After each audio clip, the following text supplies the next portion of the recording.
following is a production of the 94.1 myFM News Center. Live from Grand Central Lower Level in downtown St. Thomas, this is FaceOff 2014. Welcome Brought to to you Lower by Level. Great shopping right at home. Well, good evening, everyone, and welcome to FaceOff 2014.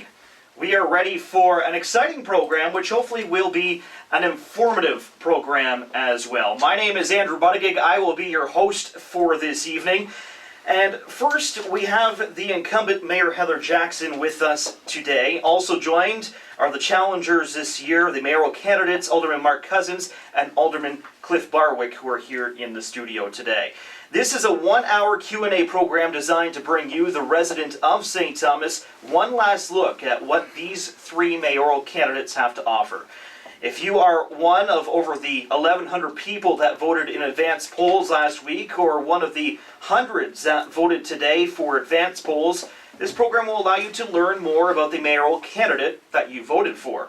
If you have yet to vote, we hope this program will bring you the answers you want to be able to make an informed vote later this week or on Monday. Before we get into the rules, let's give the listeners a little bit of what the advance polls are still left to offer, when you can vote as a citizen of St. Thomas. Coming up tomorrow from 12 until 7 at the Elgin Mall. And then Saturday from 10 a.m. until 4 p.m. you can also vote in the advance polls. Make sure you have your voter card, make sure you have your piece of ID, and it's actually fairly quick. On voting day, Monday, polls open at 10 a.m. and run until 8.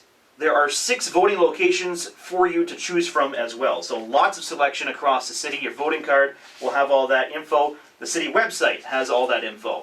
myFM will have live results on Monday evening beginning at 7 p.m. We will have in-depth coverage from St. Thomas City Hall, special guests in the studio, so much more, reaction from the candidates. Also follow along on our Twitter and Facebook pages that night. Now, to the template. First of all, we want to welcome you to FaceOff 2014 here, brought to you by the Elgin Mall. Most rules have been explained before the program. I think the candidates know exactly what's going on. But for you, the listener at home, here's basically what's going on. We will start off with 2-minute opening statements from each candidate. The order has been drawn already. We'll talk about that in just a second. Following those statements, we will head to questioning. We will start off with questions that are prepared by us, myFM, the newsroom. Each candidate will get maximum 1 minute, or you'll hear the button, or the bell, you'll hear that, and I will stop you. You will not go past 1 minute. We need to keep things tight, we need to keep things so that way we are finished by 8 o'clock. That signal, we will give you a hand signal at 30 and 45 seconds to know where you are with your time, candidates, and then the bell will ring. Following our first commercial break, we will head into some questions that we received from our loyal myFM listeners. We have a few, and hopefully we can get to as many as possible. Unfortunately, we won't be able to get to all of them. We will try. And the order of who answers each question first will rotate throughout the evening. So, as mentioned, Mayor Heather Jackson is first to talk with her opening statements. And then when the questions go, Mayor, you will then answer your question first. The second question then, Mr. Mark Cousins will answer that, and then Cliff, we have you as well, Cliff Barwick. So we will start off with our opening statements. We have the incumbent mayor, Heather Jackson. Thanks, Andrew. It's great to be here. I'm glad you guys are hosting this hour-long event for the residents of the city. So in the coming days, residents will again step up to the task of choosing a mayor, and the choice is clear. I am the candidate who believes in St. Thomas, is positive about St. Thomas, and has demonstrated leadership today with a vision for the future.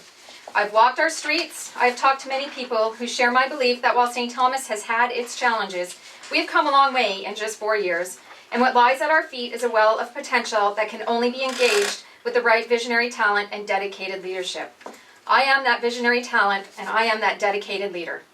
Like many cities, St. Thomas was damaged by the 2008 financial crisis, many jobs lost and factories shuttered. Our infrastructure neglected because of previous councils' will to raid capital reserves and cut investment in roads, sidewalks, and sewer lines in favor of ill-timed and misguided tax reductions. Since being elected mayor in 2010, over 1,000 new jobs have returned to St. Thomas, and over 1 million square feet of vacant industrial space is now occupied. With respect to our infrastructure, an asset management plan has been developed, infrastructure reserves have been restored, and dividends paid to the city by Ascent are now directed to capital projects. We now have a sound base upon which to grow. It is my passion and desire to make St. Thomas the choice of families and businesses to call home. I want St. Thomas residents to have an enviable quality of life and assured of superior public safety. I envision St. Thomas as the place tourists want to visit. And over the past 4 years, we have accomplished a lot. And I want to continue to work to move St. Thomas forward and bring increased prosperity to our community. Thank you, Mayor Heather Jackson. Next up, we have Alderman Mark Cousins. Thanks, Andrew, and again, thanks for hosting this program. Great to be on live radio. So I've been living here in St. Thomas my entire life. I'm married to my wife Bridget, and we have a 9-year-old son here in the community. I'm an auctioneer. I have been since I was a little boy. I've been a small businessman most of my life, and I'm now operating an organic farm here in the community. The three things that I'm running on that are most important to me in this election are jobs, a healthy community that we can all work, live, and play, and stay, and our infrastructure. So when it comes to jobs, I think where we can really make the best ground is in the small to medium size enterprises where we can bring in some jobs and also make sure that we're retaining the current jobs that we have with the companies that are here. And also make it easier to streamline the process at City Hall with something like a concierge service that can bring people through City Hall, help them get their businesses started up, and get started as simply as possible. Live, work, play, and stay. We need access to healthy food.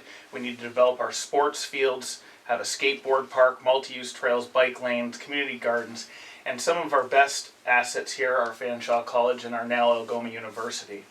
As far as our infrastructure is concerned, our gateway to the St. Thomas and our downtown are in abysmal condition, and these need to be worked on. As far as the much mentioned police station, I'm not in favor of elaborate new police station or a renovation, but a reasonable staged renovation into the now vacant second floor to give our police the much needed space they need to grow. I'm dedicated, committed, I have a track record, I've been on council for the last 4 years, and I'm here to work hard for the next 4 years as the leader of this community. Thank you. Thank you, Alderman Mark Cousins. Alderman Cliff Barwick, the third and final mayoral candidate. Cliff, the floor is yours. Thank you very much, Andrew. Thank you for the opportunity to be here this evening. I don't believe in one-issue candidates. I suppose if there is one issue that faces this city, it's the fact that you can carry out all the things that you have planned, but you can't do anything without money. And that means assessment, and that means commercial and industrial assessment. My focus will be on a vigorous campaign to fill that industrial park, and a vigorous campaign to make certain in the future we have enough adequate industrial space to attract the industry we need to fill the assessment roles. Certainly, capital expenditures, the west end of the city, infrastructure, the reorganization of our environmental services department, all these are issues that will face the new council. I want to also emphasize this will be the first time in over 40 years we will have a majority of new members of council, maybe a completely new council. I offer my leadership and my accomplishments in the past, such as bringing in Takumi, opening up Masco, and opening up the Ontario Hydro Construction into the city of St. Thomas, bringing in about 600 jobs. I want to continue that and dedicate myself to improving this city and supplying jobs and assessment. Thank you. Thank you, Alderman Cliff Barwick. Let's move to the question and answer portion of this program here on FaceOff 2014, brought to you by the Elgin Mall. Great shopping right at home.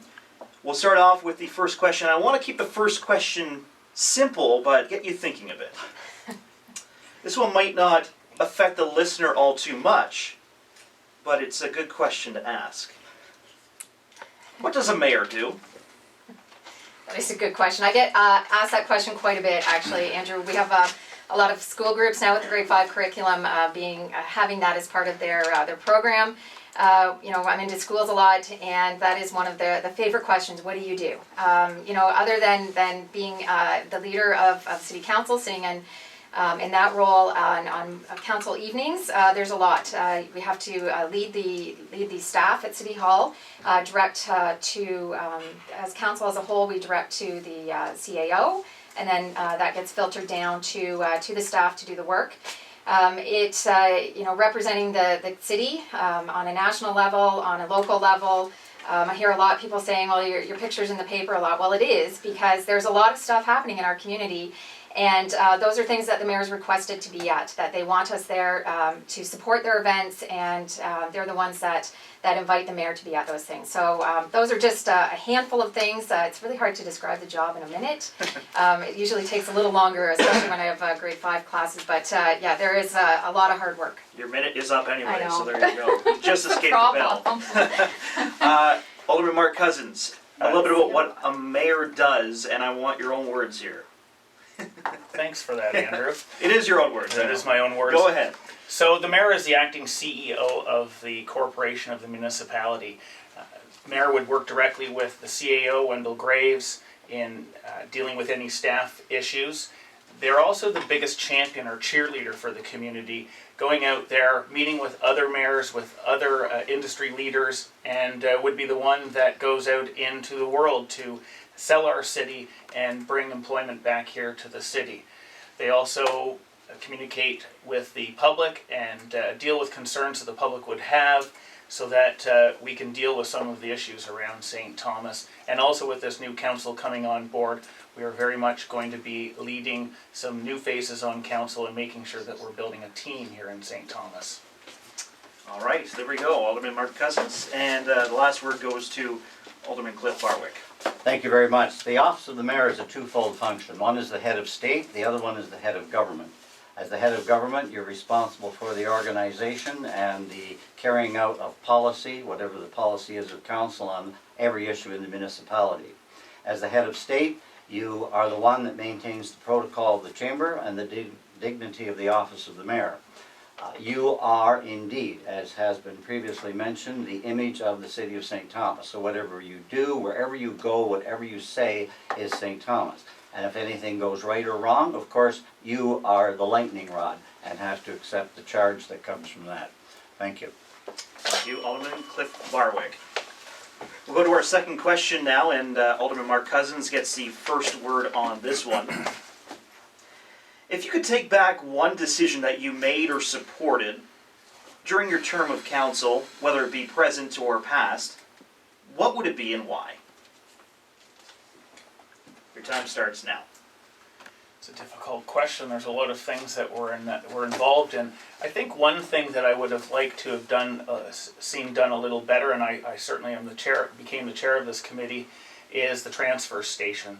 I think that we could have been a little bit more planned and timed on the closing of it. We certainly did ramp up the new recycling center that will be open by next late spring, from a 5-10 year plan to a 2-year plan. But we did know that this could result in the closure of the transfer station, and I think this has affected a lot of people in St. Thomas, so the sooner we can get the new facility open and operating, the better. Thank you, Alderman Mark Cousins. Alderman Cliff Barwick, you have the second word on this one. Thank you very much. I think it occurred at budget time as we were going through the budget, a very, very strenuous period for every member of council. I think I would have paid a lot more attention to the Parks and Recreation Department, particularly our facilities and how that affects the youth of the city. I think that needs more attention, as witnessed the football complaints with regard to playing fields. I think we need to take a more serious look at what sports facilities we have available for everyone involved in sports, young and older. Thank you. Thank you, Alderman Mark Cousins. Cliff Barwick. We will start off now. I think Cliff gets the first. Oh, sorry, you get the. I didn't even get You to didn't answer. get to answer that Come one. on, Andrew. Go ahead. Okay, I'm going to go back a little bit further to a different term of council. When I was first elected in 2003, we were dealing with the Timken Center and with Northside Arena, and at that time, which I've just found out recently, there was a report done that I didn't see at the time, and I think. as being a new member of council, and I would have asked a lot more questions about the Timken Centre and about why we couldn't put any money into Northside. As I've now come to find out, there was a report done that we could have spent $2.8 million on Northside instead of over $12 million on the Timken Centre. And I think that is something that I wish, if we had the time to go back in time, that would be something certainly that I would like to revisit. Thank you, Mayor Hiller-Jackson. We will now go to our next question. And now, Cliff, I think you get the first word on this one. And we'll come back to those, hard-thinking questions in just a second, as if none of these are all hard-thinking. But we'll come back to that sort of question in just a little bit. We'll go now to some of the questions that affect this city. In 4 years, what do you see the west end of Talbot Street being like? What is your vision of the west end of Talbot Street 4 years from now? In 4 years, if our capital asset management fund accrues and can be applied and council agrees, what I see is a pleasant open gateway, the western gateway to the city of St. Thomas. These are adequate roads, curbs and guttering. Let's get the grass off the sidewalks. Grass grows on lawns, it doesn't grow up in the middle of the sidewalks on the main street of the city. And also, let's look at the sort of the scape of the city as you see it right from the front. Let's try and get these empty buildings filled up, or at least something in place that complements the streetscape. Thank you, Alderman Cliff Barwick. Mayor Hiller-Jackson, you are next. Thanks, Andrew. This is a topic that I've been discussing since the first year I got onto council, and we're finally at a point where we're going to see some work done beginning next spring. So my vision is certainly, not a messy street the way it is now. We would have smooth roads, but we would also have new infrastructure. We're talking about new streetlights, new underground services, new electrical. I've been talking to the property owners at that end, some of the property owners, about creating some green space on some land that they own and partnering with the city. So an open, welcoming place, a place where you can get your coffee and sit down and enjoy it, and just a refurbished entrance to the city of St. Thomas. Thank you, Mayor Hiller-Jackson. Alderman Mark Cousins, what do you think the west end of Talbot Street should look like 4 years from now? Good question. As everyone knows, the West End is in very poor condition. It's also the part of the city where it began. The city started in the west, actually down at the bottom of the hill. And at one time there were two-story buildings lining both sides of the street. I think right now, though, because it's in such bad condition, we have an opportunity in front of us to create a real standout gateway into the city of St. Thomas. There's a lot of consulting that would have to be done to figure out just what that would be, but a gateway to the city at the West End at William and Talbot Street is an ideal location so that you come uptown, you don't have to be embarrassed to send your friends in there, and I think that will just continue eastwardly down Talbot Street as it has for the last 100 years. Thank you very much. I think we're averaging probably about 35 seconds. So just a reminder, when I put the hand up, you still have another 30 seconds technically on the clock. The bell goes when you're done, but the way you're keeping it short, we can get through many more questions. So good job to you guys. We'll go next to our next question, and Mayor Hiller-Jackson has the floor first. How would you streamline city government if you were elected mayor, and would you back eliminating positions to cut expenses? Well, are you talking about city council, or are you talking about the city as a function as a whole? Just city as a function city as a whole. One of the things that I think we do not do well is we do not communicate to the residents in the city. We don't make it easy for them to know what's going on, what decisions council has made. So certainly establishing the role of a communications officer to help get the information out is one big thing, and making it easier for people to know who to contact at City Hall. It's a huge thing. I get a lot of phone calls that come through to me, and they just are looking to be redirected because they don't know who to speak to.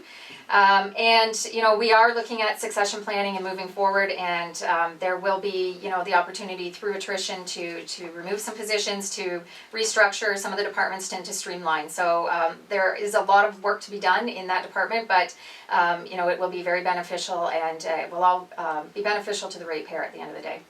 Thank you, Mayor Hiller-Jackson. Alderman Mark Cousins. Another wonderful question you've come up with there, Andrew. So I certainly agree with the communications part, both internally, how we communicate between departments, and between staff, but also how we communicate out to the public, how we're communicating with them through such things as town hall meetings and the like. The other thing that needs to be implemented at City Hall is a customer service regime. We all have accessibility training, even our board members, our outside board members, but we don't have any customer service training at all within City Hall. And I think this needs to be implemented right away, including a position such as a concierge that would assist people, whether it be paying their taxes or even helping with small businesses get their licensing, knowing what they're allowed to do on certain types of properties, and helping remove some of the red tape, sort of a one-stop shop type of attitude at City Hall. Thank you, Alderman Mark Cousins. Alderman Cliff Barwick. Thank you very much for the question. It's very timely. We have a report that has been received by this council with regard to the restructuring and rejuvenation of the Public Works Environmental Services Department. This is the largest department in the municipality and the one that really is the face of the municipality.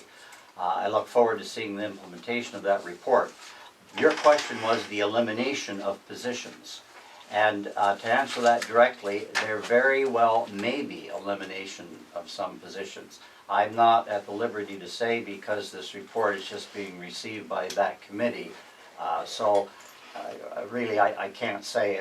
The new council will be making those decisions. With regard to a communications officer, I'm fully in favor of something like that. Thank you, Alderman Cliff Barwick. We'll move to our next question now. St. Thomas offers many strategic and geographical advantages. We all know that.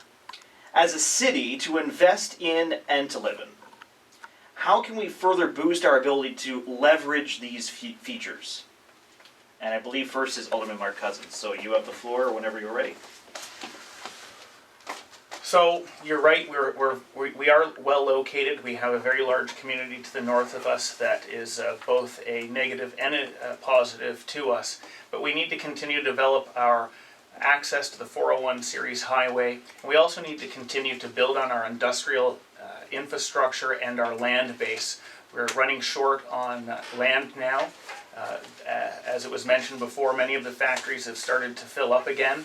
So we need to make sure that if someone comes here to St. Thomas to locate their business, that we have the space for them and the access to all the transportation routes. And we also need to keep a rail link here in St. Thomas so that we can bring in the types of businesses on the larger scale that would utilize a service like that.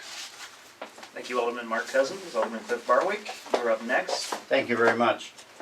The key to the attraction in the city of St. Thomas is we have to get closer somehow to that 401, which is really the main street of southwestern Ontario.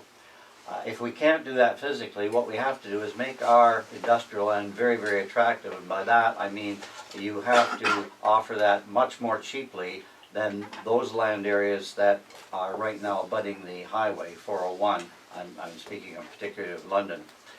So let us push vigorously for that. Let us push vigorously for a marketing that we have a pleasant city in which to live. We don't have traffic problems, we don't have crime problems, a perfect place for a family and a perfect place for employees to work at a factory and raise their families. That is one of the biggest assets we have going for us. Thank you. Thank you very much. Let's go now. I'm going to go back to a personal question here. We have about... keep jumping away from me. Oh, he's got one more question. Andrew. I'm getting bad at this now. You can tell I haven't moderated anything. I should have brought a water gun, just to be a reminder. Go ahead. Mary, Okay, let's I'm going to answer that question. Yes. So, along with what has already been stated by both Cliff and Mark, I think one of the biggest things we need to do is just continue to look at the expansion of our industrial park. I think that is key. But we need to be looking at, we're building out. There isn't much land left within the city boundary on the north end of the city. So we need to be working with our partners in Southold and Central Elgin about expanding. Maybe in the past it's been a mutual boundary expansion, and I think that that's something that we're going to have to start having those discussions again. We now again have a great working relationship with those partners and with the County of Elgin, so we'll get everyone at the table and have those discussions about that. Otherwise we won't be able to keep adding to the land base, but you know, we also need to support the EDC through their programs, through the Small Business Center and everything as well, to keep them connected with our local businesses and to help them expand and grow. Thank you, Mayor Heather Jackson. Now I can go to the next question. We have about 6 or 7 minutes here remaining, so if we can get 1 or 2 more questions left on our list. I'm going to go back to the more personal question about you guys. Looking back on the history of St. Thomas, what community or political leader did you most admire, or do you currently most admire, and what is it about him or her that has captured your admiration? Are you talking about City of St. Thomas particularly? Looking back at the history of St. Thomas, okay, yes. right, okay. 2 people stand out in my mind being outstanding mayors of the city. One was Vincent A. Barry, and the other one was Eber Rice. Vincent A. Barry took on the Ontario Water Resources Commission and had the freeze lifted so that St. Thomas could grow. That commission was sent out by the province in the 1950s. When they run into Vince Barry, they were sweeping their way westward. Vince took care of them very, very quickly and spoke very, very rapidly and strongly for the city of St. Thomas. The other person I have a deep respect for, former Mayor Eber Rice. A very conscientious man, a man of great dignity and a man of great capacity. I try to model my behavior on those 2 men. Thank you. Thank you very much. Mayor Heather Jackson, looking back at the history of St. Thomas? Yeah, I think certainly I agree with the comments that Cliff made about Vince Barry. I think he did a lot for this community, and certainly I'm not going to repeat all of that. One for me has definitely got to be Janet Golding. And I think a lot of the reasons are probably obvious. The first woman mayor that we've had since we were incorporated as a city in 1881, and you know, she was I think Joanne set a path, and she's one of the reasons I got into what I'm doing. I think I may not have agreed with everything that she brought forward, but certainly her ability to sit in the chair, to be faced with the same questions I still get asked every day. Well, you're a woman in politics, how can you do it? Well, it's no different than anyone else. And I think being able to be that role model for other women and for girls, you know, 30 years in guiding, and I've got a lot of girls that look up to me through that, and I hope that someday they'll follow in my footsteps. Thank you, Mayor Heather Jackson, and last word there goes to Mark Cousins. Thanks, Andrew. So, the first mayor that I remember as a boy was Doug Terry Sr. Doug Terry was such a friendly man. He would welcome you. He didn't ignore me as a kid. I was only 11 or 12 years old at the time. He was a great man who was really warm and embracing, and was a great champion for the city. And of course, my very good friend Steve Peters. Steve's someone I've grown up with. I've known him my whole life, and he's been very helpful in guiding my political career so far, and making sure that I keep my nose down and work hard, meet as many people as I can, and learn everything I can about this city so that I do a great job in leading it.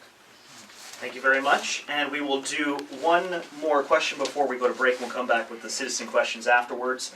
And hopefully we can keep this one a bit short. We don't have to expand too much on it, but I want these concrete answers. You'll hear why in a minute. And the question is, name 2 specific concrete things you would do in the first 3 months if you're elected mayor. Well, I think the first one is really obvious. We're going to have at least 5 new members of council around the table, and the first thing right off the bat that has to be done is a very detailed orientation with these new members of council. Make sure that they know the staff. They get in and do some tours of all of the city facilities so they know what's going on. I think that's one of the biggest things. The second one is definitely budget. We are looking at a new capital budget and operating budget process. Our treasurer is very keen on that. And it's going to be, I think, a very, very, as it always is, but I think even more so this year with new members of council, a very difficult budget process. And we will be getting into that right away. So it's those 2 things right off the bat are going to be our biggest challenges that are going to be facing the new council. Thank you very much. Next up, Mark Cousins, Alderman. So in the first 100 days, I suppose, I would like to see a new communication plan put into City Hall, both internal and external. I'd also like to see a customer service regime as well implemented into City Hall so that when people come into City Hall, they are guided in the right direction. And whether you go out on the street and talk to someone on a truck or you're talking to someone at the clerk's desk, you are getting someone who knows how to communicate with you and get you the answers if that's what you're looking for.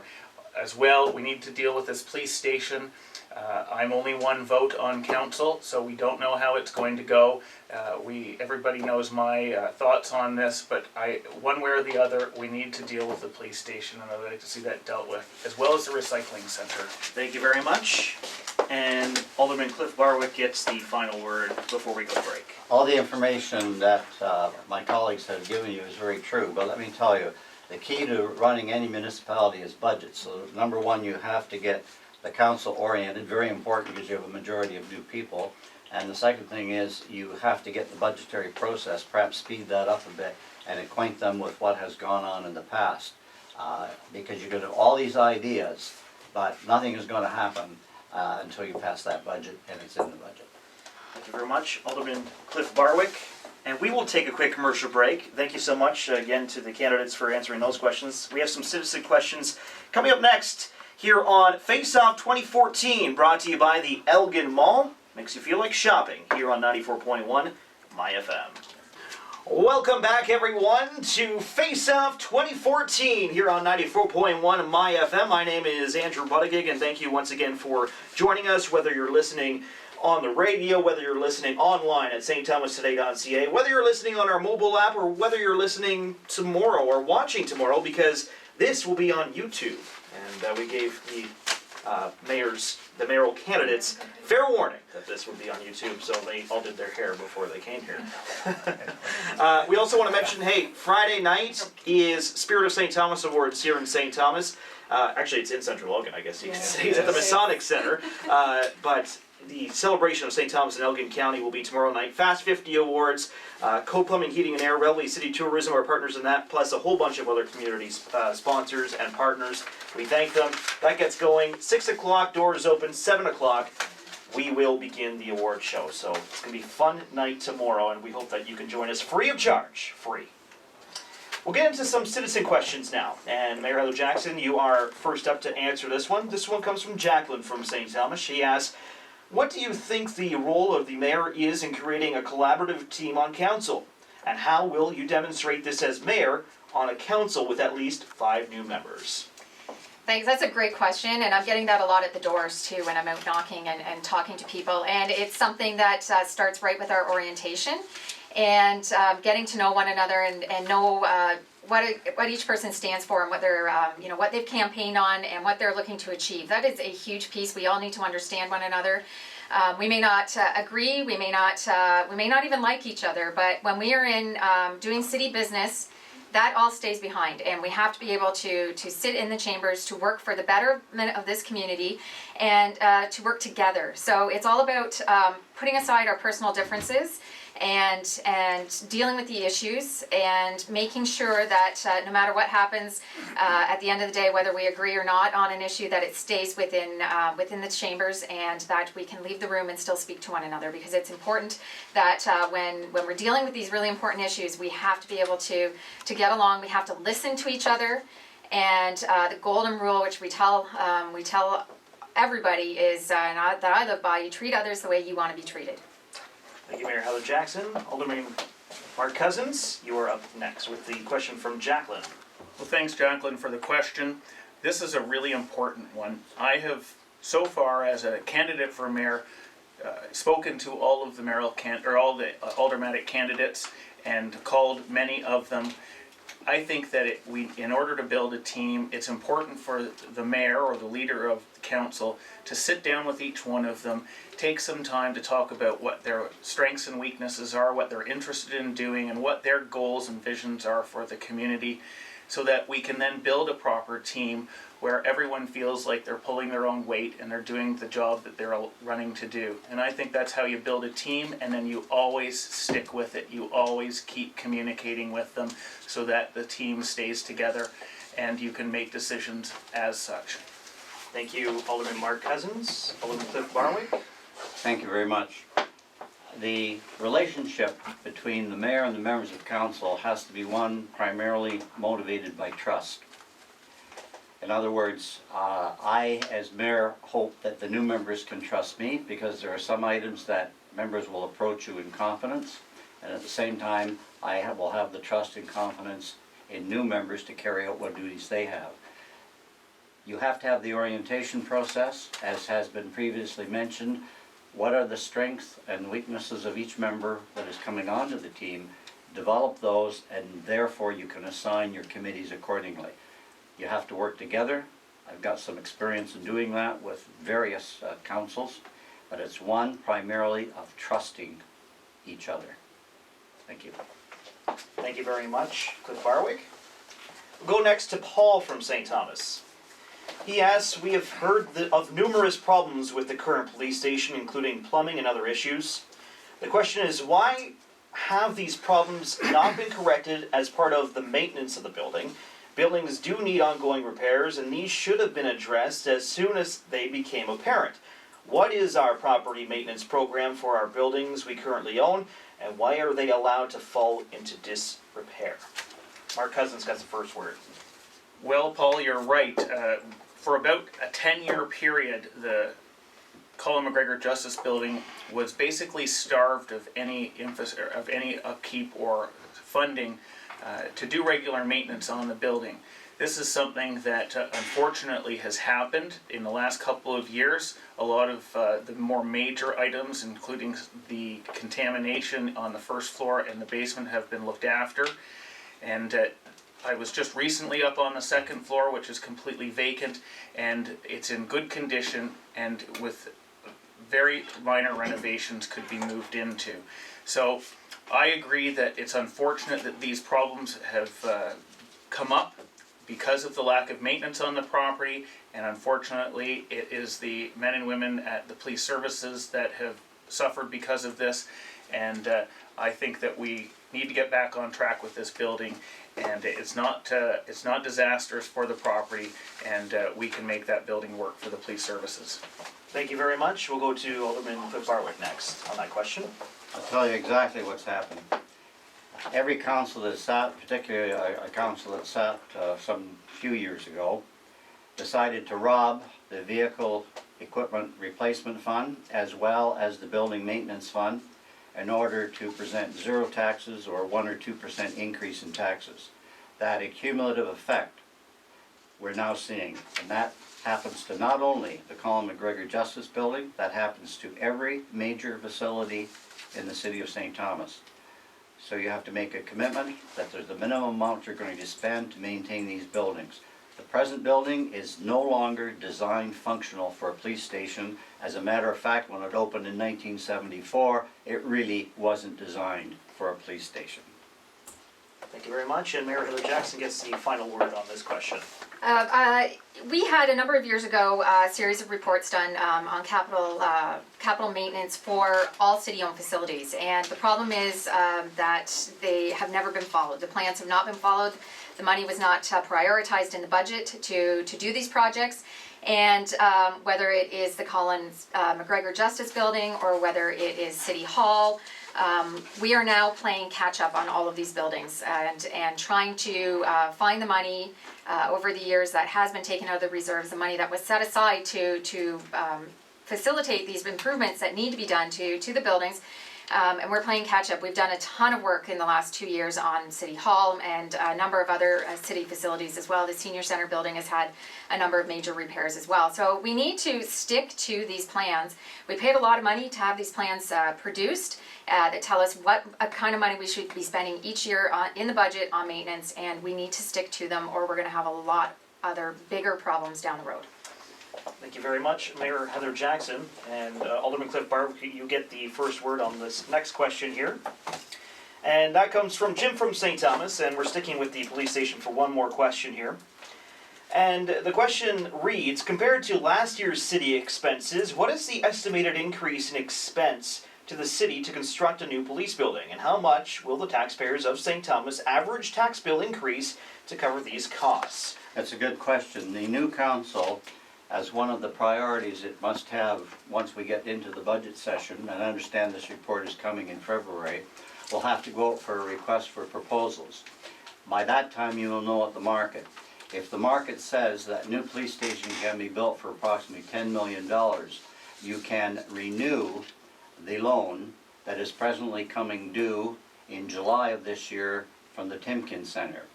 And that alone, depending on what the RFP says, will cover most, if not all, of the costs of a new police station.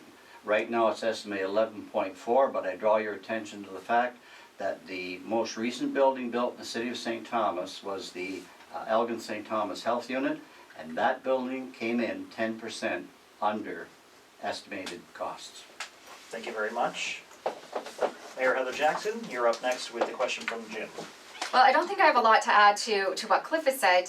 The process that we're under, we have given direction to the consultants to prepare the tender documents. Those will be ready in January to be issued end of January and into February, and that is the time when we need to be issuing tenders and sending out our contracts so that we can get the best prices.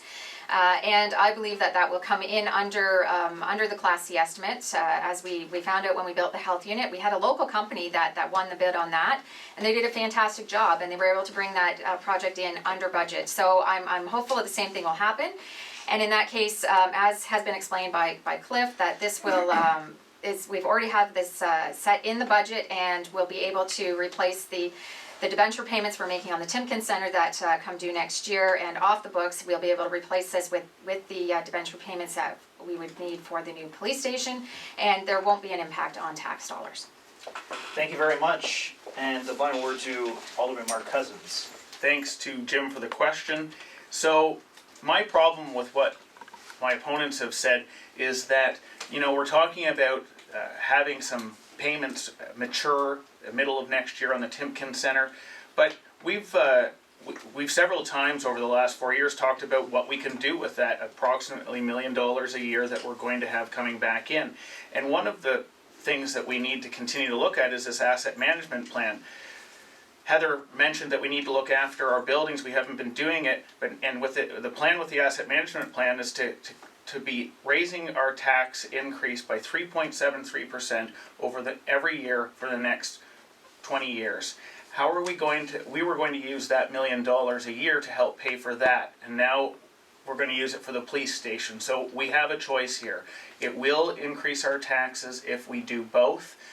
We can live within the plan, the asset management plan, otherwise, but we just can't expect that a 10, 12 plus $1 million police station is going to come in without a tax increase. Thank you very much, Mark Cousins. And I believe the first word goes to Mayor Heather Jackson for this next question from Grace, also from St. Thomas. I hope these are from St. Thomas, or else they're not going to be voting in this election unless they own property here. But how are you going to protect taxpayers from the rising costs of EMS, fire, and police services? Yeah, that's a great question. It's something that is certainly on the minds of all politicians, especially when we're at our AMO or our Good Roads events that happen. That's when we're able to get together with our colleagues from other municipalities. And it is about changing the way we do business. That's really what we're going to have to look at, is a new approach to police and to fire and to EMS.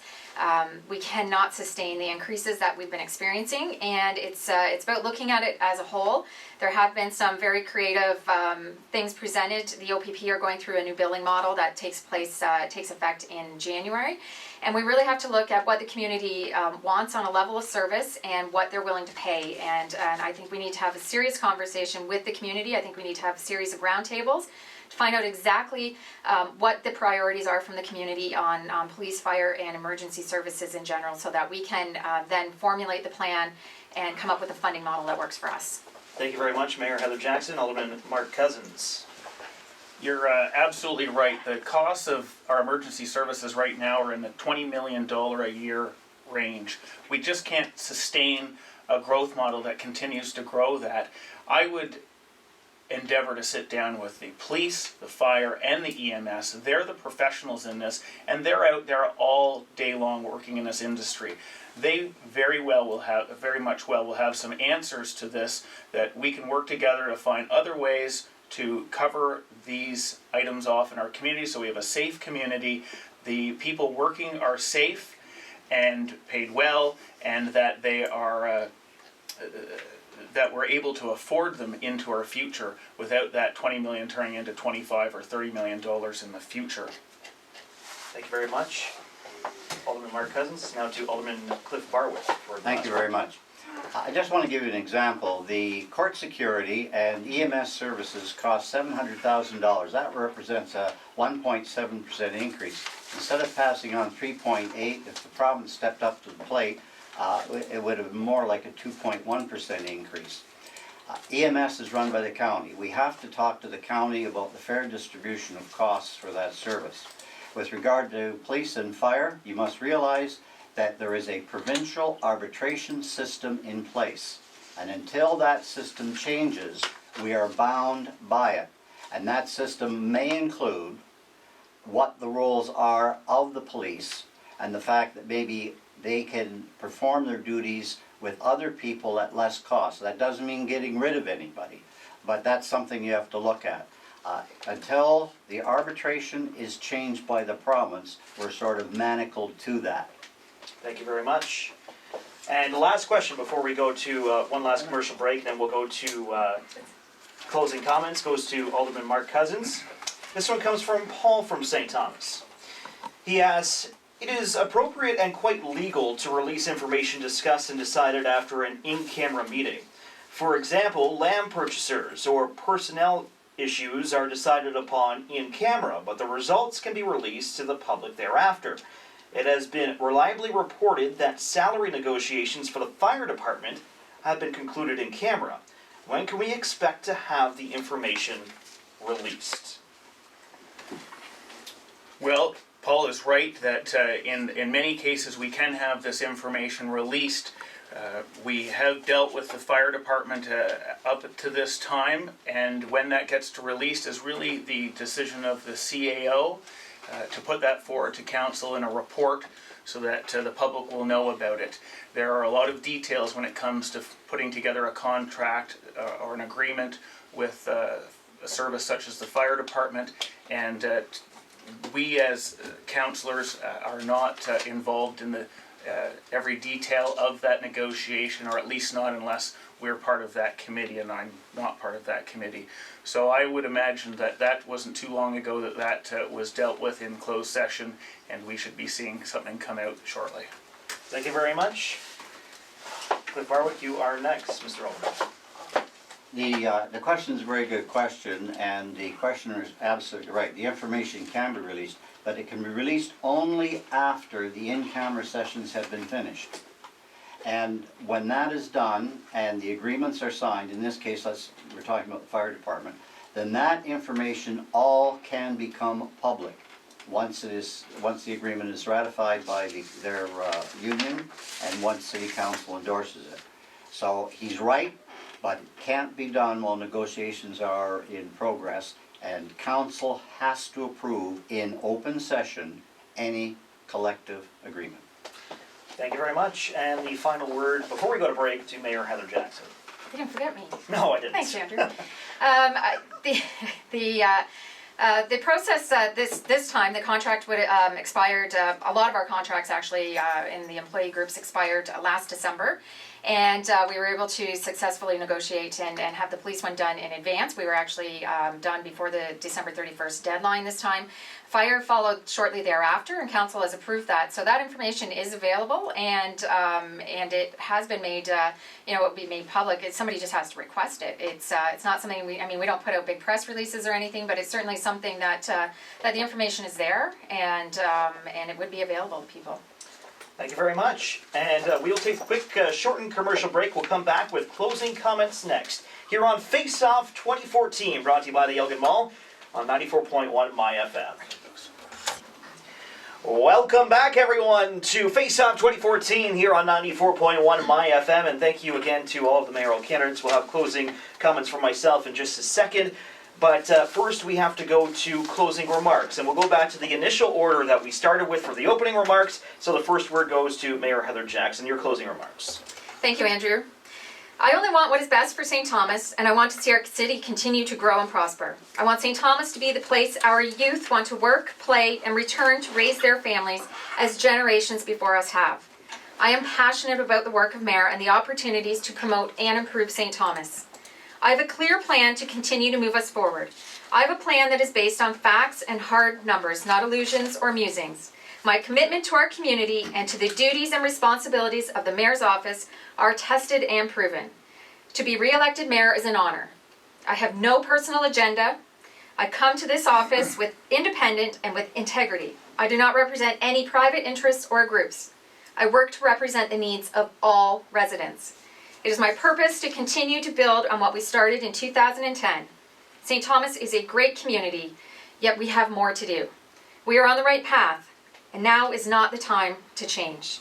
I thank you for your support and your vote on October 27th. Thank you.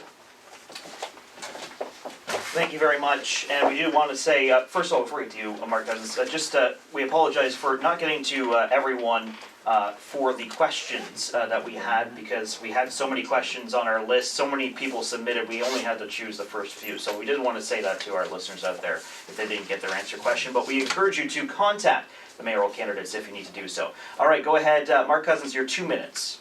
Great, thanks, Andrew. You know, we live in a great city, the city of St. Thomas.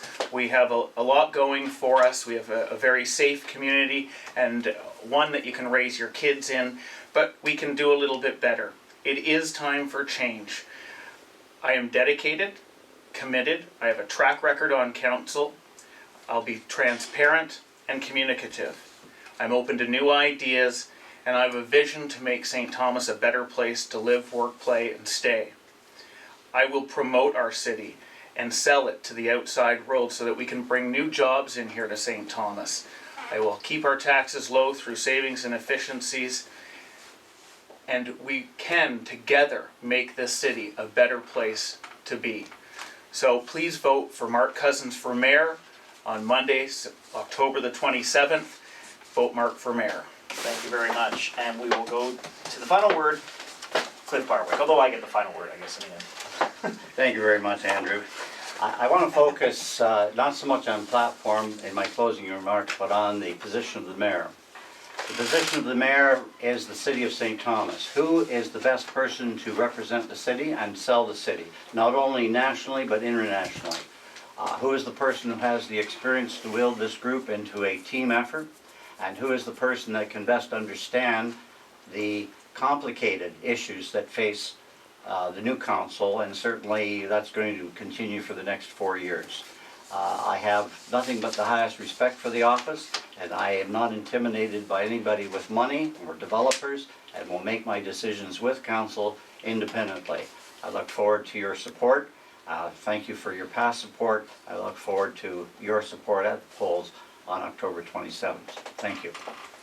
Thank you very much to all 3 mayoral candidates for coming in today and for answering our questions and to some of the citizen questions that we had as well. And again, thank you so much, and good luck in the upcoming election. Good luck to all the aldermanic candidates as well, and all the school board trustees and anyone else out in our surrounding communities as well who are had the guts to be able to run for a position in office, because it really does take guts. We will go now to my final comments, and I posted this on my Facebook.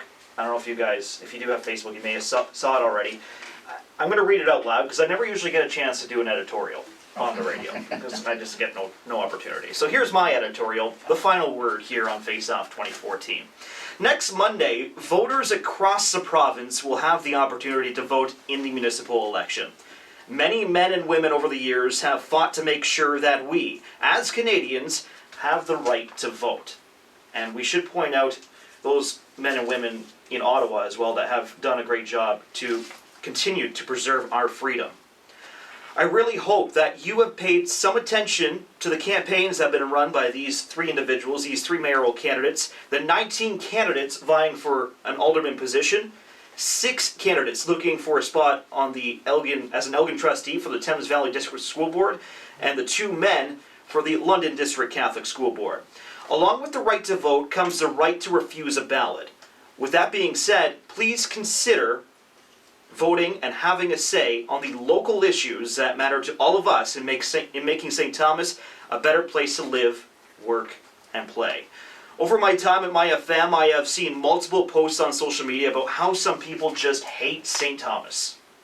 Plain and simple. Why do I live here? The truth is, St. Thomas is an awesome place to live and to call home. It has provided me with multiple opportunities to grow and experience more without having to leave the city yet. Does St. Thomas have its fair share of problems? Yes, every city does. Are we allowed to complain about stuff happening in the community? Sure. It's our community. We have the right to complain and to ask questions. However, I don't think it's right to hop on social media and trash a place that we call home. Instead of trashing, try and head out to volunteer in our community. Become a part of a committee. Get involved in a local sporting team or club, or just go sit down at a city council session and talk to some of the city councilors afterwards. Trust me, you'd find it very, very fulfilling, and I am sure you will begin to have a different view about St. Thomas as a whole. Back to the election. I get off topic a bit. Next Monday, make sure you vote, but make sure that you're an informed voter. Don't base your opinions on one topic in the campaign. For example, the police station is one issue where I hope the best solution is decided upon for the citizens of St. Thomas. I really do. But don't base your vote on how the candidate is going to vote on that topic, because there's 19 alderman positions, there's 3 mayoral candidates. We think, how are they going to vote? And that's how I'm going to vote in this election. I don't think that's the way it should go. There are way more topics of discussion that will arise over the next 4 years. Make sure you talk to each of the mayoral and aldermanic candidates before the election, and make sure you understand that what their vision is for the entire term of council. Trust me, their phones are on and they're ready to talk to you at any point. Day or night, guys? I'm not sure. Being an informed voter will make a better, more prosperous St. Thomas. Together, as politicians and citizens united, we can make this city 25% better. Thank you so much for joining us today. This has been FaceOff 2014, brought to you by the Elgin Mall on St. Thomas's 94.1 myFM. Letters CKZM. Thank you very much, guys.